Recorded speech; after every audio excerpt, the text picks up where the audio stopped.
This episode is sponsored by BetterHelp. When you feel like your best, fam, you can do anything. You can accomplish all those goals in your life, make sure your family's good, and even start, who knows, a mildly successful podcast. Sometimes life gets you bogged down. You might feel overwhelmed. You're not showing up every day the way that you want to. But working with a therapist can help you get closer to the best version of you. Because when you feel empowered, you're more prepared to take on everything that life throws at you. The benefits of therapy are endless. It's great to just check in with somebody who can give you some perspective on life. Make sure that you're meeting all the goals that you've set for yourself in life.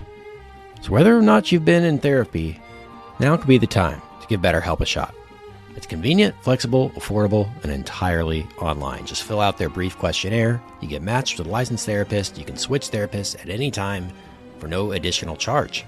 Couldn't be easier. If you want an empowered life, therapy can get you there. So visit BetterHelp.com/madaboutmovies today to get 10% off your first month. That's BetterHelp, HELP.com/madaboutmovies. Ladies and gentlemen, may the odds be ever in your favor. I'm Kent Garrison. I'm Brian Gill.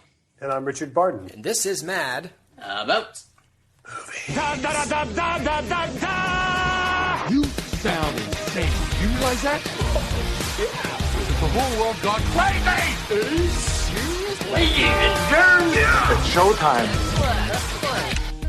And Mad About Movies is your go-to show for all things concerning the world of cinema. We talk movie news, movie rumors, and movie rumblings, and then we break it all down with our chosen movie of the week. Make sure you stick around at the end of the show to hear our weekly recommends. And Brian, what is this week's movie of the week? This week we're going to be talking about The Hunger Games: Catching Fire. She's not who they think she is. She has to be eliminated. I agree, but in the right way, at the right time. We have to go before they kill us. They will kill us. People want to fight. I'm staying here. They fought very hard in the games, Miss Everdeen. But they were games. Would you like to be in a real war? Imagine thousands of your people dead. Your loved ones gone. What do I need to do? We've done a lot of books on this podcast, haven't we, guys? This is sort of a book lot of podcast. Twilight podcast, yes. A lot of Twilight. We push multiple episodes out for every Twilight movie, breaking them down as much as we can. We're going to do the same for Hunger Games, so expect 8 or 10 episodes for Catching Fire. Right. And we'll get our... No, I'm just kidding. We're doing... we didn't do Hunger Games. We're a little late to the boat on that one. But here we are. And Brian... Yes. Did you see the Hunger Games in the theater? The original? I did, yeah. Okay. I didn't see it in the theater. I did see it, but not in the theater. Okay. So I wasn't... Yeah. No, I was a little late to it. My wife and a bunch of our friends read the books in the months leading up to the release of The Hunger Games, which came out last March, I believe. And so I ended up... that soon ago, really? Yeah, it was. It was just Wow. last year. So I ended up reading the books in preparation for the movie, and I did the old midnight release and that whole shindig for Hunger Games. But I did it right. I went to Cinema Suites over in AMC Grapevine, which now honestly kind of sucks, but in March of 2012 was pretty solid. And for $15, you got like a nice leather seat. You didn't have to stand in a line. It was a pretty good show. So I used to love Cinema Suites. Now it's gotten to the point where I feel like it's like the commoner has found out about it, and so it's not nearly the luxurious movie-going experience that it once was, so it's really not worth it anymore. But at that point, it was still a great day. So cool. Yes, answer to your question, I did see it in theaters. Sorry for the long response. Well, I didn't. I saw the original right before I saw Catching Fire. Okay. And Richard, I don't believe you had seen Hunger Games either. Still haven't. Before. No, I'm kidding. Still I watched it. No, I did. I watched it right before as well. Oh, okay. Cool. Well, so that's the perspectives we're coming from, and we're going to break it all down a little bit later in the show. Movie news, Yes! rumors, and rumblings. That's awesome. Let the filibustering begin. But Brian Gill, Yeah. first off, I want to welcome you back to the podcast. Yes. Sorry to the dear listener for missing last week. Hopefully. It's okay. We actually got more compliments than we usually get. On the Yeah. show. Well, I imagine so. I listened to the discussion on Parkland. I'm sorry I missed JFK conspiracy talk. That's always It's okay. fun. It won't be the last time. Yeah, I'm sure. It is weird, by the way, just to bring up what we talked about in that what you guys talked about in the last episode. It is really weird to live in Dallas and know that that's what people think of our area for. Just to reiterate what you guys said, because I don't think I ever thought about that growing up. You know, No, me either.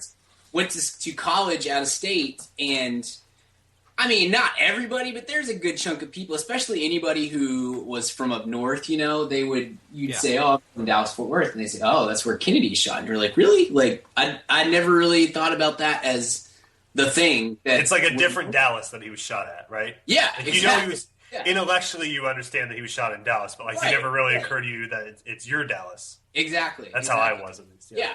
So it's kind of a weird, situation, weird deal there. But no, sorry to the dear listener. I think that was our 50th episode. Am I correct on that? So No, it was 51. And that Okay. brings me to my next point.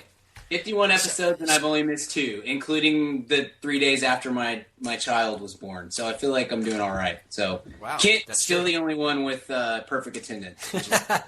That is true. You guys can do a podcast without me. No, I would not mind at all. Well, that's what we I'd love do to every listen day, to just that. us talking. So That's true. Unfortunately, it would Thanks, be recorded guys. on like an old school tape recorder with one of those mini tapes. If Brian and I were recorded, yeah. Well, I wanted to ask you, Brian, because you missed There'll be a lot out more on swear. this little discussion last week. Sure. I got Richard's sort of State of the Union Yeah. on the first 50 episodes of this podcast. How has this experience so far changed or altered your view of the world of cinema? And sort of give us your thoughts on the first 50 episodes of Mad About Movies in about 5 minutes or less. Go. It's been a fun ride for sure. It's fun talking about movies. I don't get to do that a lot. What happens is people know me in my circle. People know me as the movie guy, and so if a movie comes out, they just want my opinion on it, and that's it. You know, they want 1 minute, tell me if this is a good or bad movie, and whether or not I should see it. And I like that. I mean, I certainly have no problem with that. I enjoy being that person, you know, because hopefully I can keep people from seeing terrible movies and push people to see some movies that they normally wouldn't have. You know, that's always kind of my goal when it comes to that. But it's fun discussing movies, and I don't feel like I necessarily get that a lot in my everyday life. So I really look forward to when I watch whatever movie we're going to talk about that week. I look forward to, and look, we agree on most things, I feel like, and maybe in some ways that's to our detriment. One of these days we should just start like spinning a wheel of who has to have the contrarian opinion or something in that episode. Who has to pull the Skip Bayless. But no, it's regardless of the fact that we generally kind of agree on most things when it comes to movies. It's still fun to talk about them and banter about it, and to our to you guys as well as the listener. Personally, I think the weekly recommend part of our podcast is maybe what I look forward to the most, because I like getting movies and TV shows and books and other sorts of things, hearing about these things from you guys and catching up on that. And I get excited, maybe in the nerdiest of ways, whenever I do catch a movie on Netflix or something that I'm going to recommend and like, oh, these guys will love this movie. You know what I mean? So it's a cool dynamic that we have here. So I'm glad that we've been able to do this for 51 or 52 episodes now, and hopefully the listeners are telling their friends, and we'll be doing this for another 500 or so episodes at least. We know at least we'll be doing this until Star Wars Episode 7. Right. So at least 2 years from now we'll be doing it. Yeah. And 3 years, maybe not. 2 years. We've already committed ourselves to that. So Right. Our contract goes through 2015. So yeah, exactly. But man, it wouldn't be a Mad About Movies podcast, guys. Oh, speaking of our contract, I need to quickly mention MacGruber. Yeah, it it's would on not be a DVD Mad About shelf, Movies so- podcast if we did not talk MacGruber. Okay, good. So, our contract is fulfilled for this episode. Go ahead. So here we go. our boy, our buddy, our guy, Will Forte, has been all over the press circuit promoting Nebraska. Man, so much MacGruber talk in the past couple of weeks. And people have been blowing us up because, man, have you guys heard of the MacGruber talk? Yes, we have. We're in the loop, of course, on all things MacGruber. We're here to relay that news to you guys. Richard, do you want to give us a little rundown of what Forte's been doing up to the past couple weeks? Well, he's been, I mean, you may know more than I do. I know he's been promoting Nebraska.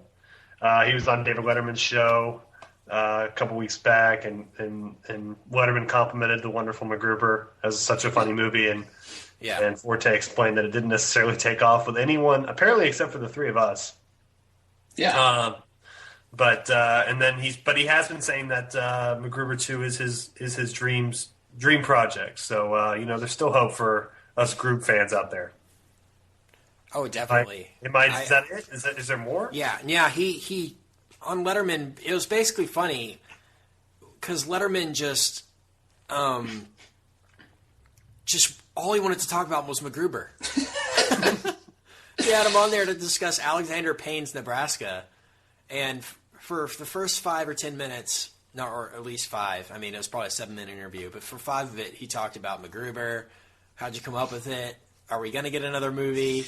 Because Forte used to be on Letterman, or used to be a writer for Letterman back in the day, so they reminisced on his old times back writing for Dave before he was on SNL and everything. And I saw another video. It was kind of a Q&A with Will Forte. I think iTunes might have put it on, like Meet the Actor or something.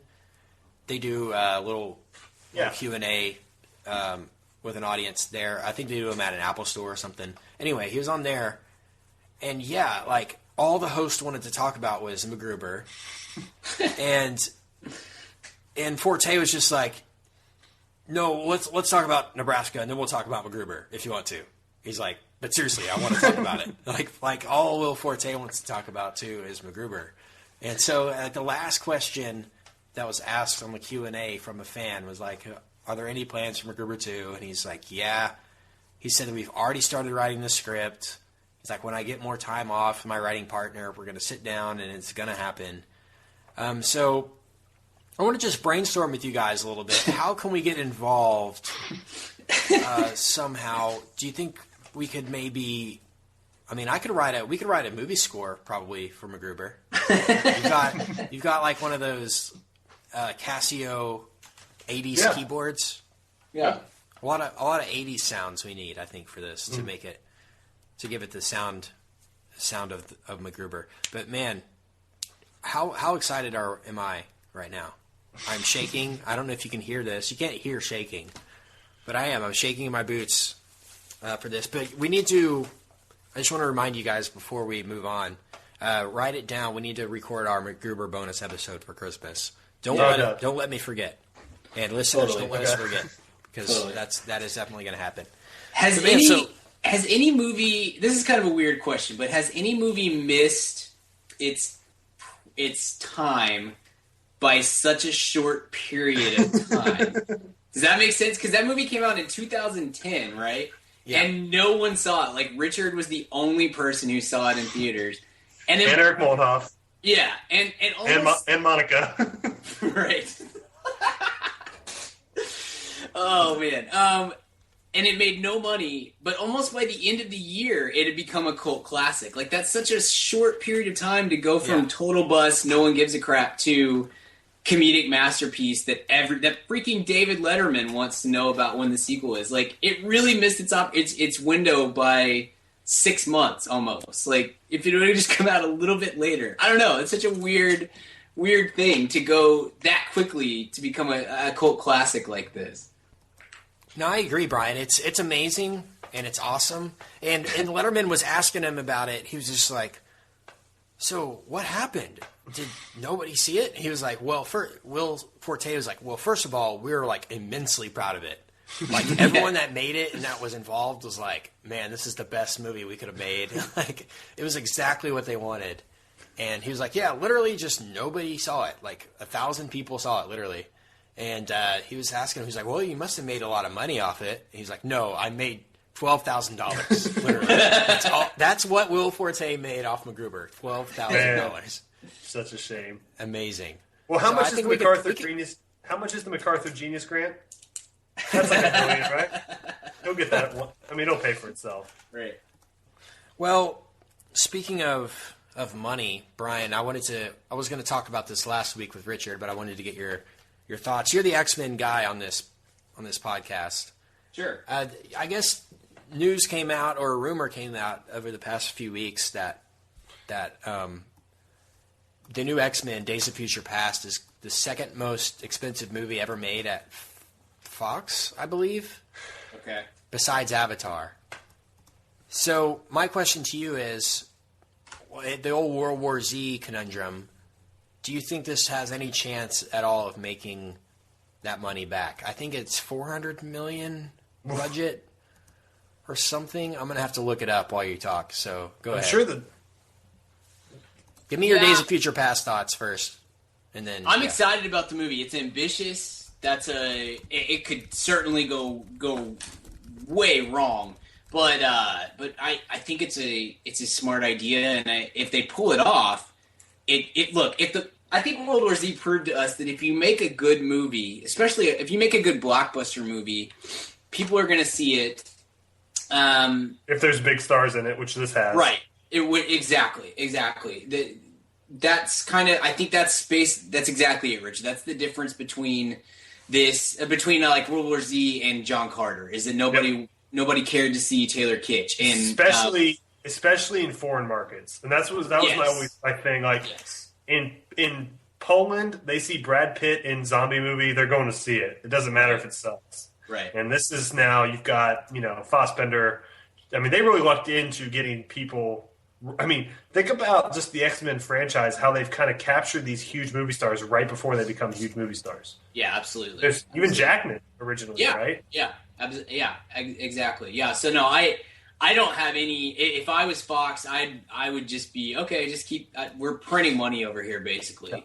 Because this is. I imagine this is going to be a huge hit, one way or the other. So it probably doesn't matter what you're spending on it. And also with next year, with everyone gearing up for 2015, yes, people aren't going to have blockbuster fatigue next year. Yes. You can get it. It will be the movie of next summer to see. Yeah, I agree. Yeah. So I wouldn't be concerned about that if I was Fox or anybody else. Like I like what they're doing here. I don't know that it's going to come together, and obviously I can't tell you that it's going to be a good movie, but I like a superhero movie, like, especially since we're just getting overwhelmed with superhero movies these days. I like one that's going to take a chance like this. I think the Avengers is very similar. Avengers was I think we overestimate, that's maybe not the right word, but in hindsight we say, oh, well, that was going to be a huge hit. No, it wasn't. Avengers was not in any way guaranteed to be the ridiculous success that it turned out to be. That was a risky deal that they pulled there, especially planning it out for 5 years the way they did. I mean, pretty much they based their entire studio around what was going to happen 5 movies later. So that's a really risky move. So I think this is kind of in the same realm to kind of bridge these two. Really, it's two separate franchises in a way that operate within the same universe. To bridge those two together is an ambitious piece of work, and I think I like that. I like them taking chances. I'd rather have that, even if it turns out not to be that good. I'd rather them be ambitious, take some chances, do something like that, rather than like Thor 2 that just exists. Sure. My only issue with this, and my only hesitance towards Days of Future Past, it just seems to me like the only reason they're pulling these two franchises together, the old X-Men and new X-Men, is because they want Jackman involved in the new X-Men. Yeah. It's like, how can we get Jackman in this and make sense? And they do it because I guess he travels through time. I guess he doesn't age or whatever the Wolverine's mythos is about. So until they prove me that the people they're at, like the Patrick Stewarts and Ian McKellens are necessary to tell this story, then I'll be on board. But so far I'm totally on board for the old. I loved X-Men First Class. It's going to take me a while to be on board for this because I don't know if this is a step forward as much as it is a step back. Do you know what I'm saying? Sure. They did such a good job distancing themselves from Bryan Singer's X-Men, and here we are with Bryan Singer directing X-Men again. But did you, I mean, let me ask this: did you feel like they needed to distance themselves from Bryan Singer's after X-Men? Brett Ratner, what he did? I felt like they totally needed to. Okay, I think X and X2 are. I mean, those two hold up as two of the better superhero movies that we've. Sure, but after Last Stand and after X-Men Origins, everyone was just so done with it. And when X-Men First Class was awesome. Yeah. And I just don't want them to ruin what they built in First Class with bringing the new stuff back. I just think they're messing with it a little too much, you know. Okay. And I know I probably will love this movie, and hopefully I do. But it's just a huge risk. It really is. Yeah, totally. It totally is. Yeah. They're risking breaking down everything they had built with the original X-Men and the new one, like in one movie. You know, it's like even more risky than the Avengers to me. Right. We'll have to see. That it's going to be good. That's one of the few movies I'm actually looking forward to next year. That's the only movie coming out next year, right? Everything else is in 2015. I think. It seems like it. It really does. I don't know if you guys, and this is TV news, but this will be one of the last things we'll talk about before we do Hunger Games. But I saw a rumor, and I don't know if this rumor is true at all. It's more of a rumbling than a rumor. One of the show creators of Full House had been contacted to write another pilot. Yeah, that turned out to the be characters of Full House. Was it a hoax that or something? Yeah, that was a hoax. Okay, I didn't know what the deal is. I knew it was a rumbling of some kind. Yeah, but let's just use that. Let's pretend it's a real rumor. Okay. I actually don't think that it would be such a bad idea to Full bring House? back elements of Full House, not the full cast. Maybe John Stamos and Saget, just them two or something. You know, we're gonna cut out Dave Coulier. Just keeps getting the shaft. It's just Saget, Stamos, and whoever played Kimmy Gibbler. They run a pizza place. Hold on, I'm writing right now. Hold on. Right. Well, I mean, Boys Meets World is coming back, and you know that it's going to be huge whenever it comes back. So the question is, what shows are going to come back? That's interesting. That's the question. I've thought about that too because, I don't know if people really understand how big this Girl Meets World things will be to people of our age. Yeah. I think it's really going to crush in ratings, at least in the short term. Yeah. And you're right. There will be copycat. We can bring back the dinosaurs. How are they? Those robots still work? You know? I think there will be. So it'll be interesting to see it's to an extent it's already happened, right? With 90210. Right. And what else? Hawaii Five-0, sure, you know. But those are more kind of remakes with different casts. And even though Girl Meets World has a new cast as well, it has, certainly shares with the older cast. I don't know. But yeah, I mean, Full House would be up there for me. I'd like to see. I think it'd be funny to do a Family Matters. Speaking of Urkel, I think it'd be funny to do a single camera Full House with the girls grown up, kind of Modern Family style show. I think that would actually be kind of interesting. But because surely you could work in Stephanie's meth addiction, like the actress. Right. Yeah. You could go. There's a lot of things you could do. You could have Michelle. Maybe she killed Heath Ledger. There's some good stuff you can work in. The way to do that, honestly, I think, and this is just Timmy, so this is kind of a half thought out idea, but you can't carry that over for an entire season. I don't think it's certainly not a long term, 7 seasons or something. But you could probably do 1 or 2 episodes in that same style, Modern Family style, with all the cast from Full House, and then 2 weeks later we're going to come back and it's going to be the same style, but it's going to be Family Matters. And then in 2 weeks later we're going to come back and it's like step by step, or something like that.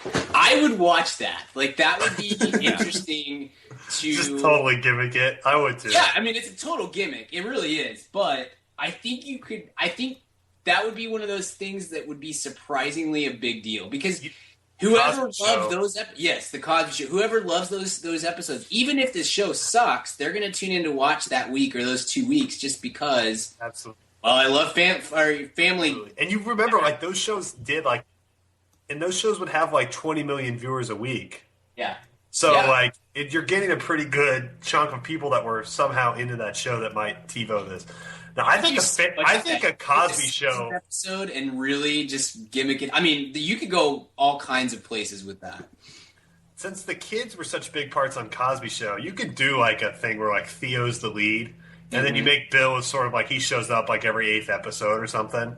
Him and Felicia Rashad. I'd watch that. I've been watching a lot of Cosby to lead up to the new stand-up special. Man, that show's still greatness. I know, Brian, your wife is all over it. Yeah. She watches Cosby Show almost every day, I would bet. Wow. So random. So my vote goes to, I would have to say, I don't know. What 90s shows are awesome? I stand by shows aren't awesome. I stand by dinosaurs. Mad About You, guys. Paul Reiser, Helen Hunt. How about that? Yeah. That is the funniest thing you could have thought of. That's great. Hey guys, we named this podcast after that show. So was any show bigger than that show that has no staying power? Like that show, like everyone. It's not even syndication. I don't know. Dharma and Greg, Will and Grace, those two were big. I feel like I see Will and Caroline Grace in the City. But Dharma and Greg was only big for like 2 seasons. Will and Grace is on like Lifetime, like every day, like pretty strong syndication run. Not that I know. And then, but I mean, I feel like Mad About You won the Emmy every year. It was like Friends is the Mad About You spinoff, and then like just you never think about it. And Helen Hunt went and won an Oscar, and like that show just never existed. They tried to bring Paul Reiser back like last year. Yeah, it's just a horrible film. He was on for like half an episode. I think they literally canceled it before it was even off the air for the first initial episode. Yeah. It was literally his take on Curb Your Enthusiasm, by the way. And I was like, come on, man. Don't touch Larry. Yeah. But, wow. Yeah, I hadn't thought about that show in a while. So many... The 90s was such the era of broadcast TV, man. Yeah. It was just like every Friday, TGIF... Thursday night, must-see awesome TV. Time. Oh, yeah, man. Home Improvement on Wednesdays on ABC. Strong. Incredible. Awesome stuff. But hopefully those days return. Hey, what's up, Ma'am Fam? Kent here. And yes, if you're hearing from me, you know it's time to talk about Blue Apron. If you haven't tried out Blue Apron by now, what the heck are you even doing? Blue Apron is the #1 fresh ingredient and recipe delivery service in the country. They deliver fresh meals straight to your door. All the food is fresh, it's sourced from local farms, and there's no wasted ingredients. I've been a Blue Apron subscriber for a long time now, and they have still, to this day, never let me down.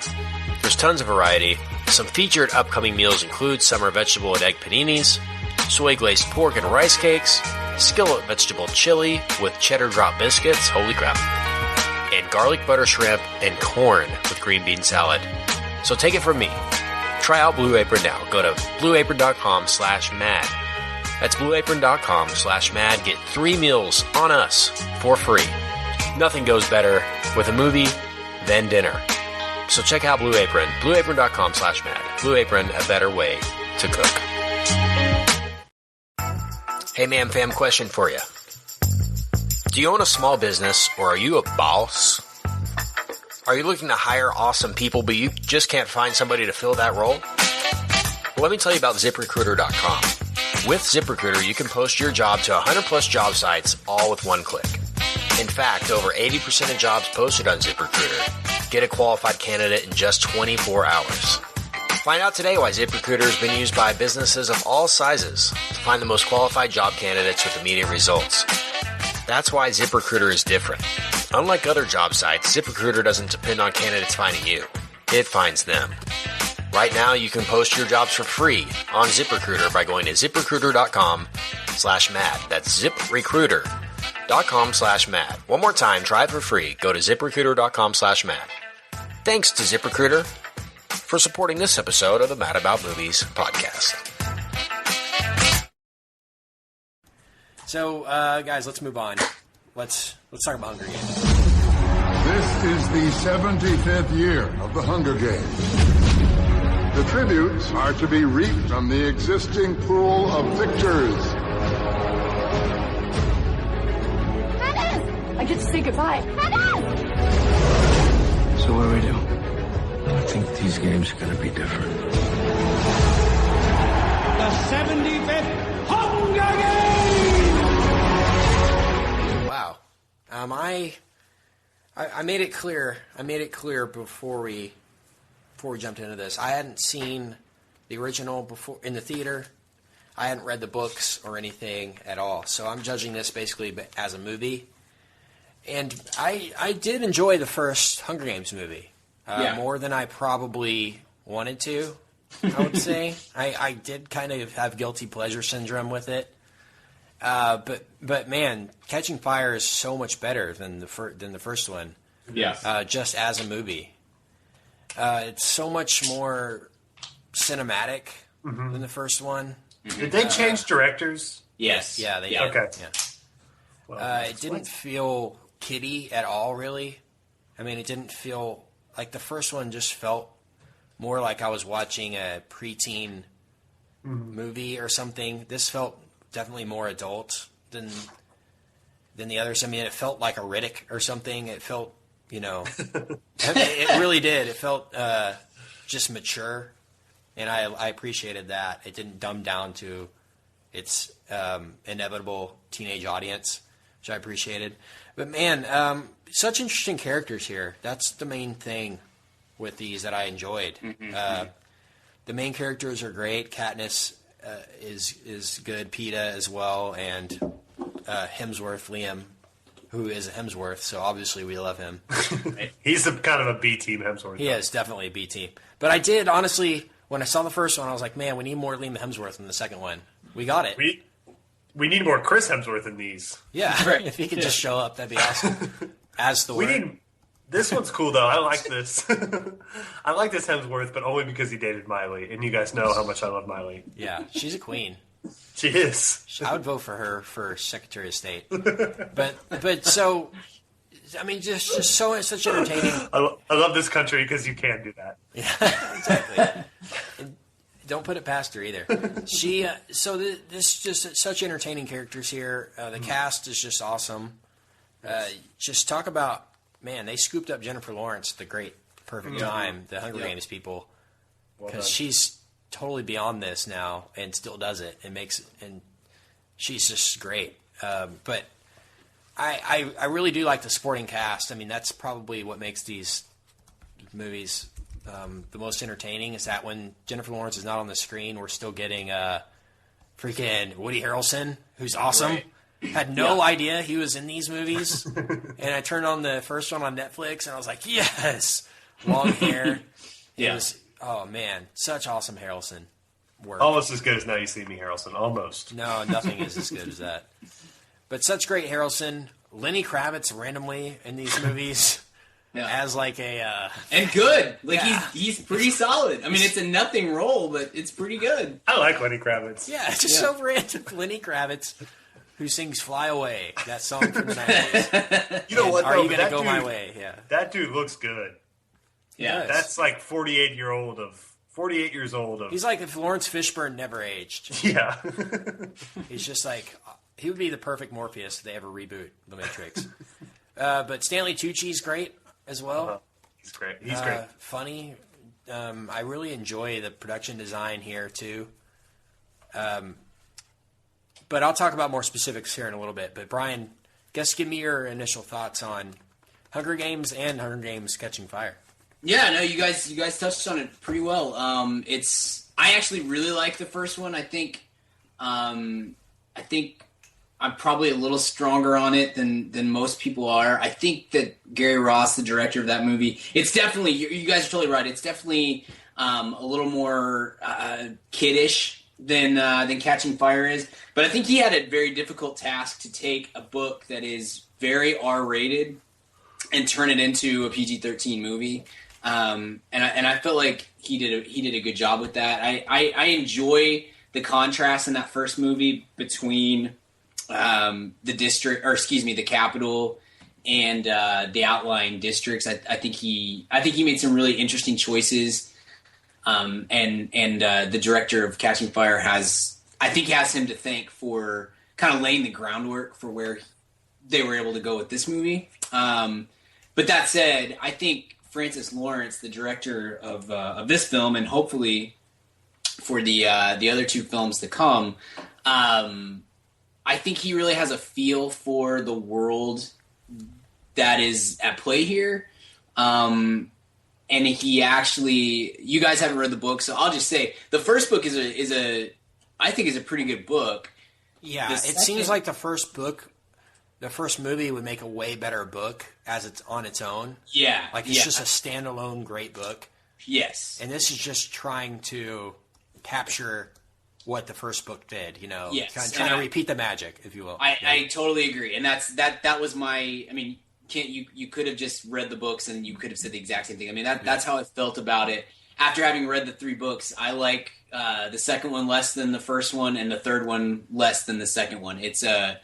I think she had a great idea for a book, and then it was going to be successful, so she had to turn it into a trilogy, and she didn't really know what to do with it. Thus the third title, Mockingjay. Right. Part 1. Mockingjay Part 1 and Part 2. But anyway, so I think this is a much better film than it is a book, and no one ever says that about any book, I feel like. But I think he took the good elements of the book and expanded upon them brilliantly and made this into such a better cohesive story than it is in the book, and really just built upon what the groundwork that had been left for him there. And I also think you guys mentioned Jennifer Lawrence. There's a major difference between Jennifer Lawrence in The Hunger Games and Jennifer Lawrence in Catching Fire. And that's what I mean. Yeah, it's just... I think the whole thing is, and I wrote this in my review today, but the difference is, at the time when she was cast, I don't know if you guys probably didn't follow it because you weren't looking forward to the movie or anything, but she seemed borderline hesitant about being in this series of movies in the first place. She seemed like she just wasn't comfortable, and I think that comes out in the movie a little bit. She seems a little bit uncomfortable in a blockbustery starring role, and the time between when that movie shot and when this movie shot, Jennifer Lawrence has pretty much become a movie star, and I feel like she's accepting of that. She's more comfortable within the role, and I feel like that allows her to kind of bridge the gap between this incredible actress who does like indie movies like Winter's Bone and stuff like that, and brings that to a blockbuster type role. And that's a major. I think that's a big part of why this movie is. Like I said, I really like the first one. This one is significantly better, even still. Love it. I personally, and I'll just say, this is the best blockbuster of the year, and I don't know that it's particularly close. I guess Star Trek would probably be my number 2 at this point. Sure, Richard. Yeah, so I spent Sunday catching up on Catching Fire. Classic. And my hunger for more of these movies is certainly no game. And that's my review. No, Gene Shalit over here. Yeah. How'd you know? So, so I hadn't seen this thing. I worked at a bookstore when I was in college, and so I have this, anything that would sort of fall into the young adult section, I have like an aversion to, simply because of Twilight. I just assume everything that can be shelved near Twilight must be awful through some sort of... No, that's how I felt too. That's why I didn't see the first Hunger Games. I was like, no, it's too similar. I can't spend money in a theater until I know for sure Yeah, Right. hell yeah. So So like if it's shelved near Twilight, I assume it is either bad or will become bad through osmosis of some sort. Right. But yeah, I was supposed to. I hated the kind of aesthetics of the first movie, even though I thought the story was engaging and interesting. The performances were good, and the script was good. So I assume the book is pretty thematic. I can imagine it definitely being a page turner, certainly. But I didn't like the look really of it. I thought it looked kind of cheap, and it's sort of the point, like this sort of futuristic society where everything is sort of plasticized and bigger than life and all these things. So I understand, but it kind of, this one I know felt to me, it kind of lost the look of being a TV movie that I thought the first movie had, and enjoyed. And so that was really my only complaint. Pardon me, of the first movie was that. So losing that, I like this. Gosh, we agree on the show way too much. But aside from all Ken's pro-slavery stuff from the 12 Years a Slave podcast, but I agree with both of you. I think it's certainly. I was very, very pleasantly surprised by this movie. Enjoyed it a great deal. Brian, you said it's the best blockbuster movie of the year. I hadn't thought about that, but it might be. I can't think of anything. You're right. It was such a kind of disappointing year, blockbuster wise. Right. Especially with Blockbuster going out of business. I'm crushing double whammy. Yeah. Walk off. But this was very good. And you're right. Jennifer Lawrence is an absolute movie star. They totally lucked out. If they try to do this with if they had gotten Chloe Grace Moretz. Yeah, Chloe Grace Moretz, or I don't even know who else. So this is Kristen Stewart again. I hope she never works again. I love Jennifer Lawrence. I think she hopes she never works again. So. Hopefully her and Tobey Maguire can go get an apartment somewhere and just kind of look stupid at each other back and forth for eternity. That's the heaven I someday want to live in. But this was kind of an interesting time of year for this. I mean, obviously they shot this very quickly after the success of the first one, didn't they? Didn't they get right to work on it? So kind of weird. This was such a summer movie, I thought, but kind of cool this time of year. And I have no. The director, whoever the director is on the new one. Sorry, I didn't do any research. Francis Lawrence is his name. Okay, what else has he done? He did I Am Legend. I Am Legend and Constantine. Yeah. Oh wow. Okay. Well, never too late to start hitting some home runs there, I guess. This was cool. Is he doing the Mockingjay? Yes. They haven't locked it in yet. And okay. They're breaking that into 2 movies, but why? According to IMDb, he is. Yeah, I thought it was for sure, but I saw something today that was it's possible that he hasn't locked in completely. Well, he has to be an idiot because this movie made over $150 something million opening weekend. But they're not going to give him any of that 100. I guess. Right, exactly. I mean, that's why the guy who did the first movie, that's why he went away, is because he wanted to be paid according to what it's making, and they wouldn't pay him. So we'll see. But you guys are right. He really is the right director for this material. I mean, you can always get Catherine Hardwicke. Right. This was really cool. I thought, I didn't know anything. This is a old man Barden kind of thing. I didn't really know what it was about. I knew there was something about kids killing each other.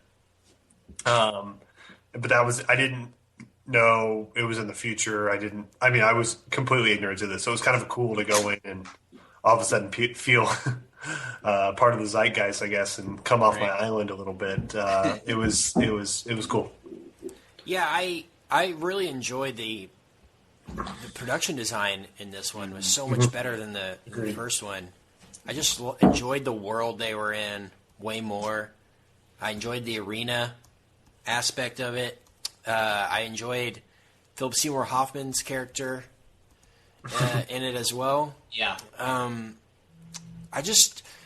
My complaint with a movie like Ender's Game, which we reviewed and you can go back and listen to, my complaint with that was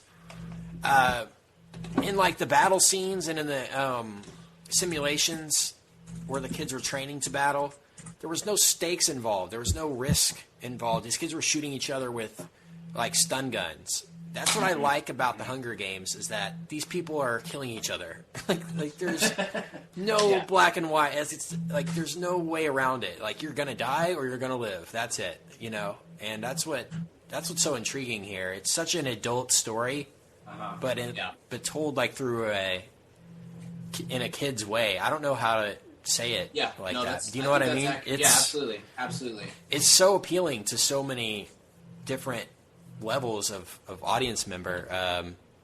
I liked Elizabeth Banks too. Yeah, I love her. I think she's pretty funny in these, and I just love her costumes. Mm. Like whoever's in charge of those deserves the Oscar. Her little like butterfly costume, where there were like butterflies coming off her eyelashes and like crazy. Oh man, that was insane. But I just enjoy the look of the movie a lot. It felt very cold for a movie called Catching Fire. Like this movie is all blue pretty much the whole time, which I found surprising, probably on purpose. But I didn't read either book, Catching Fire or Hunger Games, like I said. So Brian, how well did this movie portray the book? Yeah, both of these stick really quite faithfully to the books. I would say the first one is probably closer, but also, again, the first book is much better than the second one is. So there's this one, this movie does it's maybe not even fair to look at it like this, but one of the big issues I have with the second book is that I don't feel like she did a very good job of bringing the world to life. Like I could never get a great picture of what everything looked like.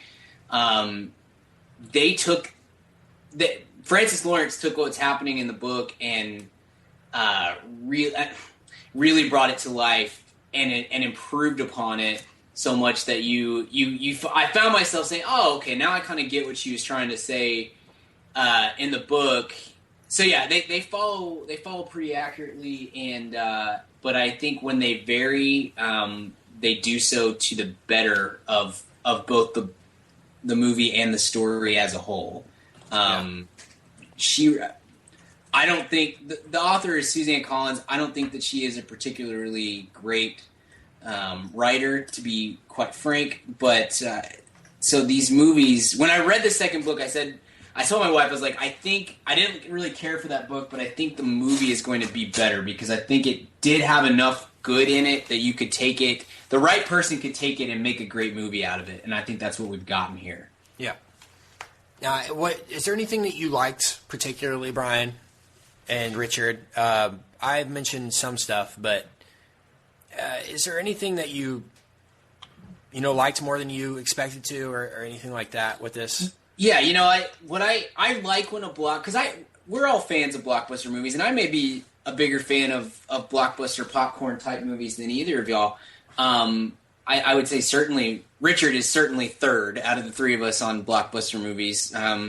But I like when a blockbuster movie allows for actors to really act, and I think that's what you get across the board in this movie especially, but Hunger Games as well. But in this movie, you've got a really, really good cast, and they did an outstanding job of putting together a cast and not cutting any corners. Yeah. And not just grabbing the big name either. They took the right people for each role. I feel like this movie, you really get an opportunity for Woody Harrelson to act. Yeah. And for Josh Hutcherson, who I said before the movie to friends of mine, I'm like, I don't know if he's a good actor or not. He's always just been meh to me, one way or the other. Never bad, but certainly never good. I felt like he was really good in this movie, and he had stuff to do for a change. He didn't really have anything to do in the first movie.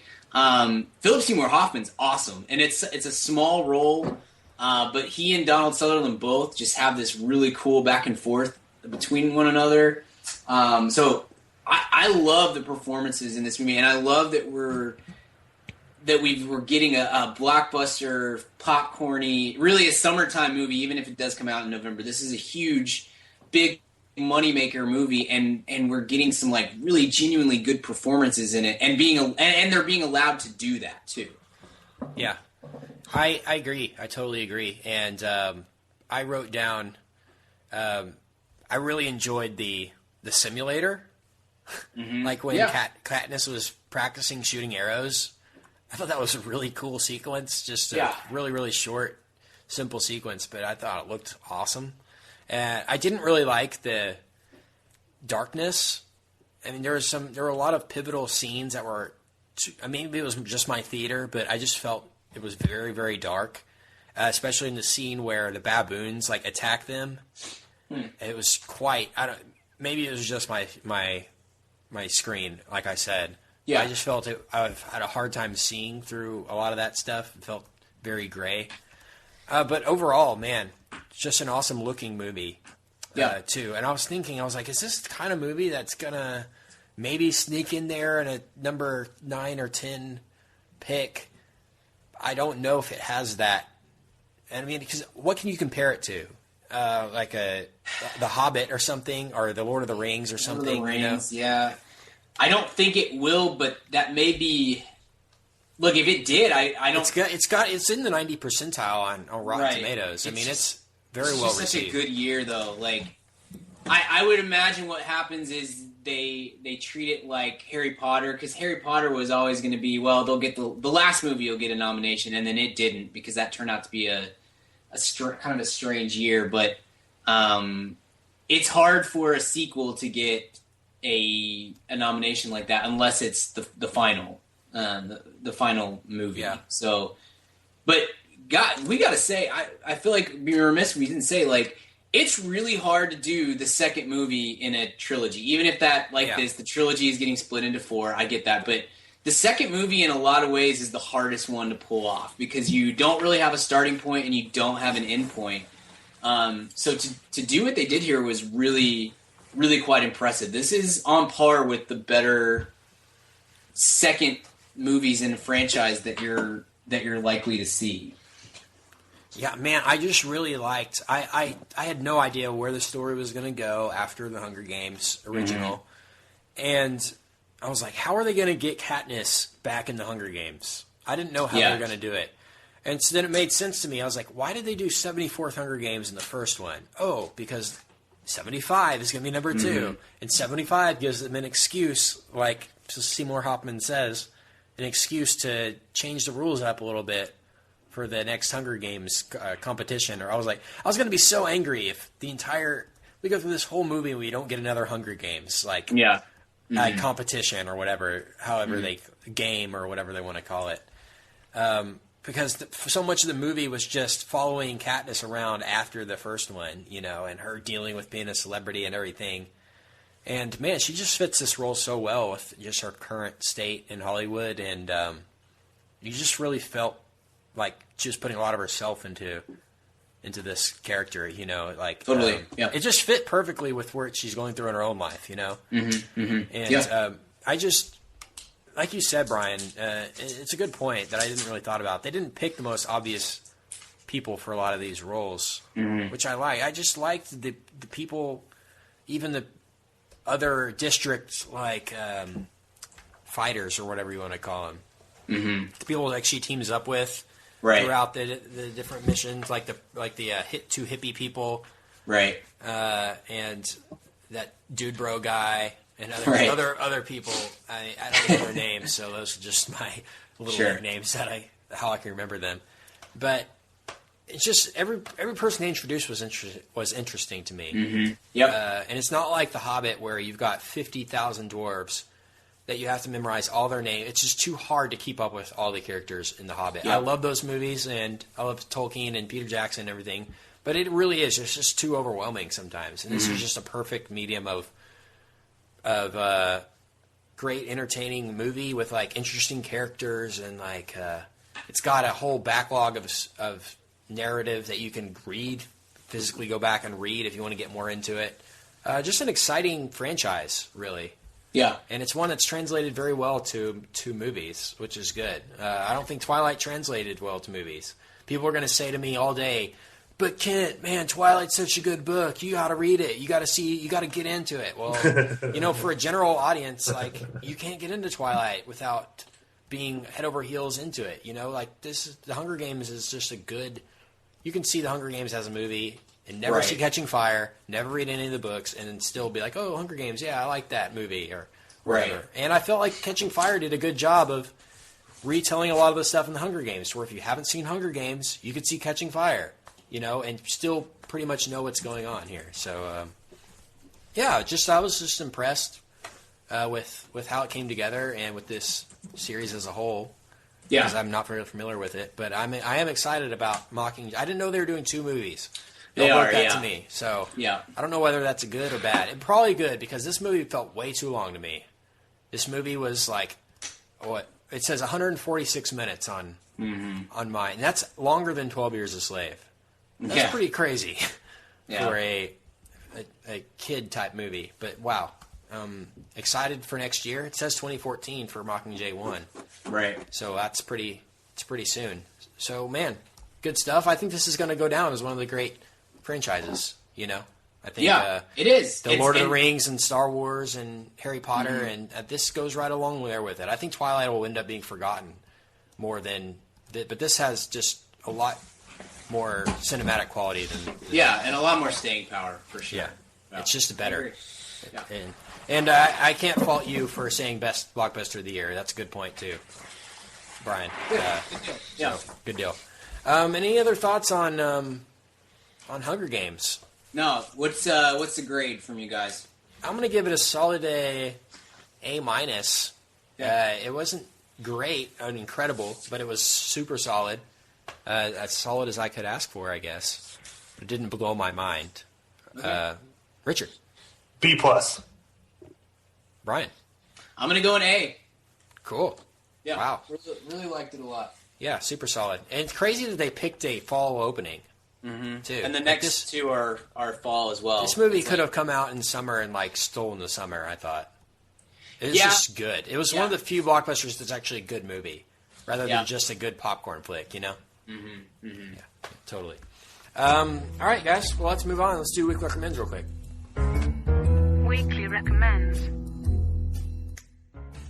Okay, I'm going to recommend, it's Oscar season. It's coming around that time, and every year around this time, The Hollywood Reporter does a video series on YouTube and on their website of roundtables with different people. They do actors and cinematographers. But I want to recommend the Directors Roundtable for this year for The Hollywood Reporter. They pulled together 5 or 6 directors. I have the names if you want to know. It's Alfonso Cuarón, who did Gravity, Paul Greengrass from Captain Phillips, Ben Stiller from Walter Mitty, David O. Russell from American Hustle, Steve McQueen, 12 Years a Slave, and Lee Daniels, The Butler. So it's all of them getting together and just talking about movies for about 45 minutes to an hour. And if you're listening to this podcast, you're obviously a movie fan and you would enjoy their conversation. So just head over to our website, madaboutmoviespodcast.com, and head over to Weekly Recommends and check out the link to that and watch it. Throw it on Apple TV or whatever you have. It's a good little sit down and check it out. And they just talk about the movies this year and where movies are going. And if you've seen any of those movies, it's worth checking out. So Hollywood Reporter Roundtable is my recommend. So, cool. Those are always fun. Yeah. Go ahead. Oh, me. Sorry. Yeah. My pick this week is a movie that is still in theaters, and I think will be there through the week, so hopefully people will get a chance to see it. It's called About Time. It stars Rachel McAdams and Bill Nighy, and what's the main character's name? Donald Gleason. Yeah. It's Brendan Gleason's kid. Brendan Gleason's kid, yes. I think it's kind of billed as a romantic comedy with a sort of a sci-fi twist, but it's really quite a bit more. There's one of the better father-son relationships that I think I've ever seen on film is depicted here between Gleason and Nighy. I love Rachel McAdams in pretty much everything even if she's in a bad movie, I find her incredibly charming. So it's fun to see her in a good movie, in a kind of a cool, not quite a different role, but just really being herself. And it's a fun movie. It's a very emotional movie, I think. And man, I really enjoyed it. I went and saw it a week or so ago with my wife and a bunch of our friends, and we all just came out oohing and awing over it. Much more than the romantic comedy that you might think that it is. So, About Time is my recommend for the week. Cool, Richard.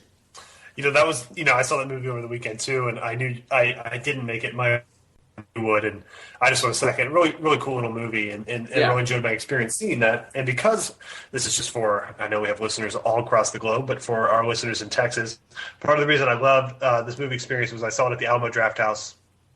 Yeah. And just one of the better movie-going experience. Comfortable. Obviously, no one talks or texts because they make such a big deal about it.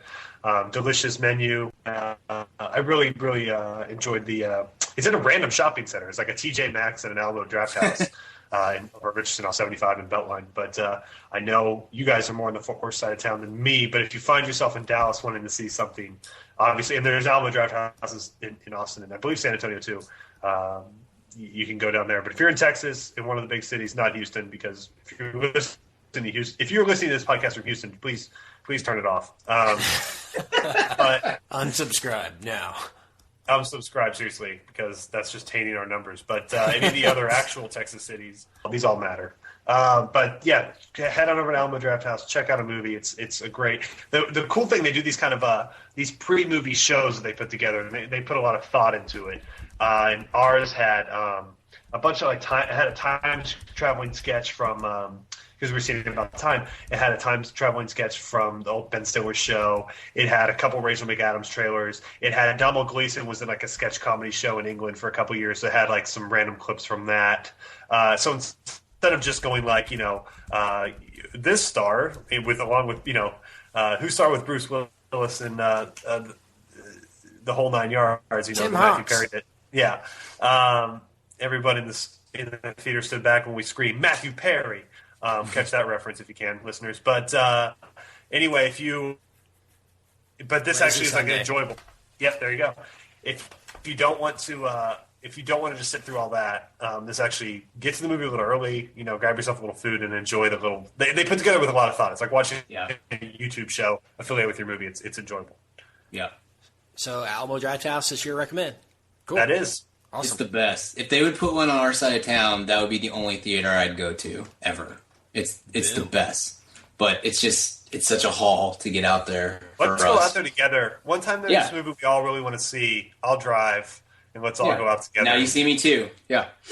I'll do that. That's maybe the only way I could remotely not want to kill myself during that. Nymphomaniac. only if it's the 5-hour version. That I've heard exists. And as long as Corey comes with us. Oh, goodness. We don't tell him what's going on. Corey and a date. Right. Well, Brian Gill, where can I find you online? You can find me on Twitter at bgill12, and you can find my writing at canbabiesdrinkredbull.com. Richard, where can I find you? Richard. You can find me on Twitter at Richard Barton. Kent, where might I find you? You can find me on Twitter at Kent Garrison. You can find our show online at madaboutmoviespodcast.com. Download episodes on iTunes, and also please leave a 5-star review. You can also contact us by going to the website and clicking the contact button. Is there anything else you guys want to mention about Hunger Games or life in general before we get out of here? Nope. I love you both. Class dismissed. Awesome. Well, on that note, until next time, we will see you at the cinema. Goodbye. Bye. Goodbye. Come on, baby, light my fire. Come on, baby, light my fire. Try to set the night on fire. The time to hesitate is through. No time to wallow in the mire. Try now, we can only lose, and our love become a funeral pyre. Come on, baby, light my fire.